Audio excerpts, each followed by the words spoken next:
جا لەگەڵ فەرحان جەوهەر شرۆڤەکاری سیاسی تایبەت بەم بابەتە گفتوگۆی زیاترەکەین بەخێراتی کاک فەرحان سپاس بۆ جەنابەت.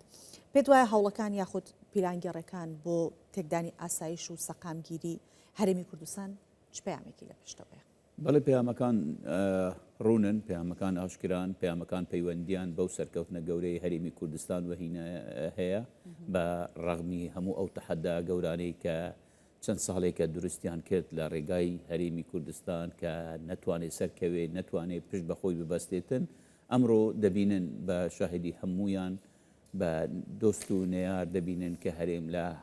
سەرکەوت بەسەر هەموو ئەو ئالنگاریانەدا نەک هەر سەرکەوت گواسرایەوە بۆ قۆناغێکی زۆر گەورە لە ڕووی پشت بەخۆ بەستن لە ڕووی ئابووریەوە.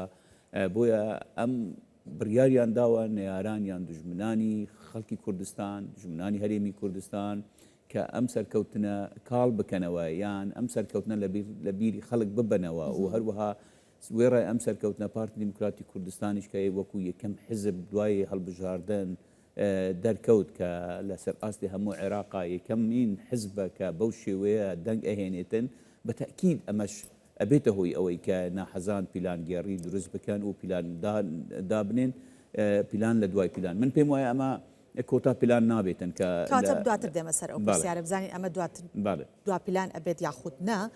ئەمێ بزانم کێ لە تێکدانی ئارامی و سەقامگیری هەرێمی کوردستان سوودمەندە بێت لە کاتێکە هەرێمی کوردستان مەترسینە نەبوو هیچ لایەنێکی ناوخۆی نەبوو دەرەکی؟ نەخێر، پێم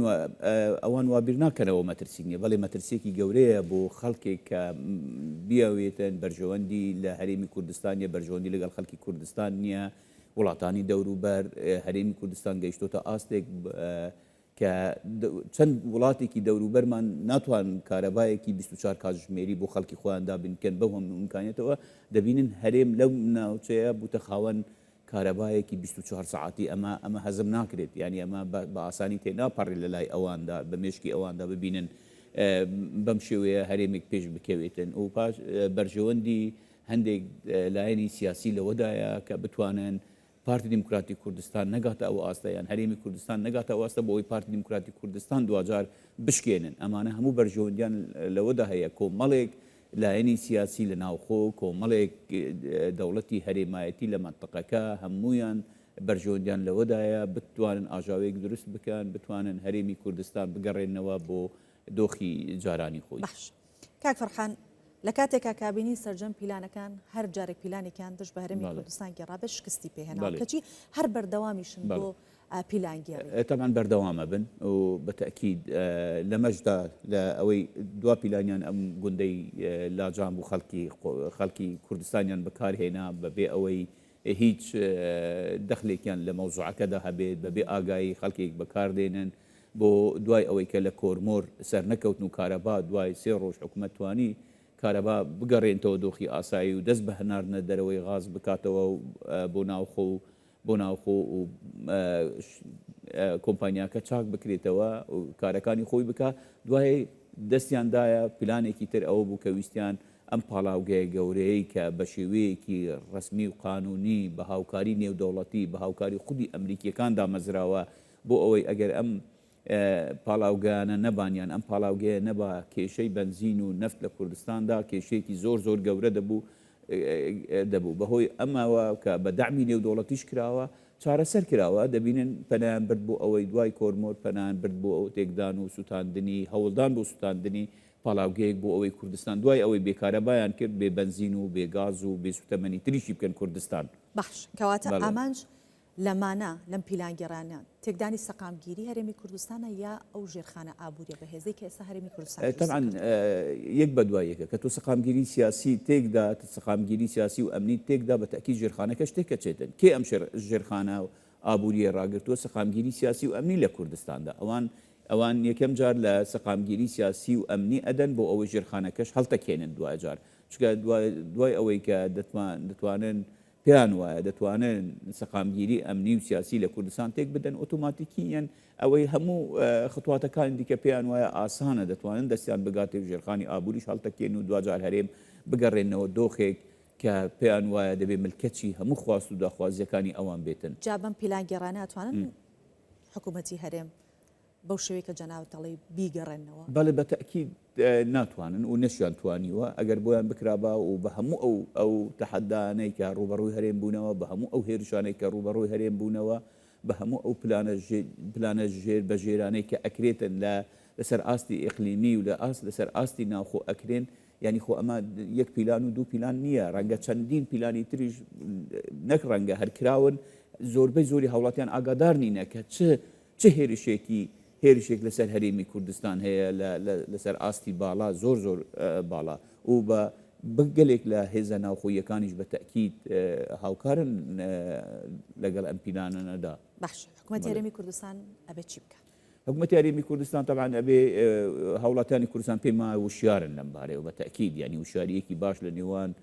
هاوڵاتیانی هەرێمی کوردستان هەیە کە بەڵێ بزانن و بە تەکید ڕاگەیانەکان و حکوومەت دەوری خۆ ببینی لەوەی کە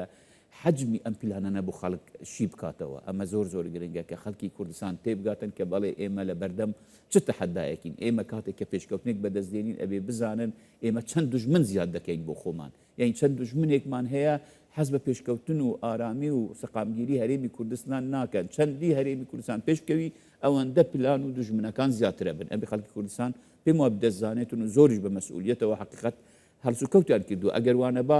دوای ئەو هەموو موچەبڕین و تەحەدانەی ڕوبەڕووی هەرێمی کوردستان بوونەوە خەڵکی کوردستان دەنگی زیاتردان بەو هێزە و بە پارتی دیموکراتی کوردستان مانای وەیە خەڵکی کوردستان لە پلانەکانیان تێ ئەگاتن کە بۆ شکست هێنان بە پارتی دیموکراتی کوردستان بە حکوومەتی هەرێمی کوردستان بە هەرێمی کوردستان هێنن بۆیە خەڵک کوردستان لەوە وشارترە زیاتر سوور بوون لەسەر ئەوەی کە دەنگ بە پارتی دیموکراتی کوردستان بدەن دەمان ئەم دەنگە زیادانە و ئەم سەرکەوتنانە لە هەموو ڕوویەکەوە لە ڕووی ئابووریەوە لە ڕووی دیبلۆماسیەوە لە ڕووی خزمەتگوزاریەوە بە تەکید کێشەی گەورە بۆ هەرێم دروستەکە بێ هاوڵاتیانی کوردستان ئەم حقیقەتە بزانن. باشە کاتە ئەگەر هاوکاری لە ناو خۆ نەبێ کەس هەیە جورئەت بکات بەو شێوەیە سەقامگیری یاخود ژێرخانی ئابووری هەرێمی کوردستان زانکە هەمیشە پیلانەکانی دەرەوە پەیوەندی بەناوخۆوە هەیە یعنی هەر لە ئەمە وەکو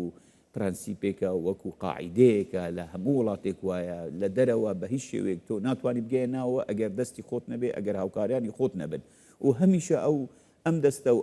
دەستە ناوخۆیانە و بەردەوام دەبن و هەن ینی ئەبێ خەڵکی کوردستان بیان ناسێتەوە بزانێتن ینی فەرمو دیتان لەم ڕۆژانەی کە ئەم کێشیان لەم گوندە دروست کرد چه هاندانێکی گەورە لە میدیا و لە سۆشیال میدیا هەیە بۆ تێکدان و سەقامگیر و هاندانی ئەم خەڵکە بێ ئاگایە بەشێکیان زۆر بێ ئاگا هانیان ئەدەن بۆ ئەوەی بتوانن زاڵ بن بەسەر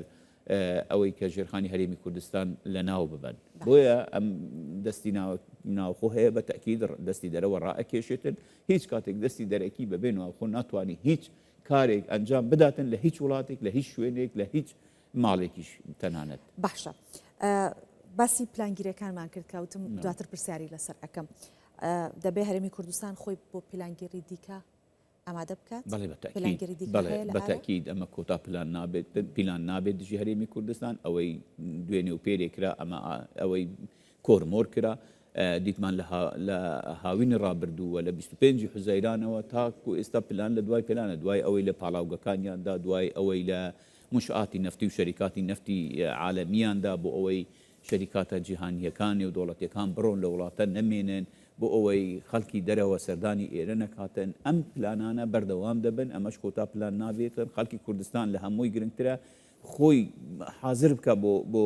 ڕوبەڕووبوونەوەی ئەم پلانان لەگەڵ حکوومەتی هەرێمی کوردستان لەگەڵ هەرێمی کوردستان بۆ ئەوەی چۆن شکست بەو پیلانانەی ئێستا هێنرا کە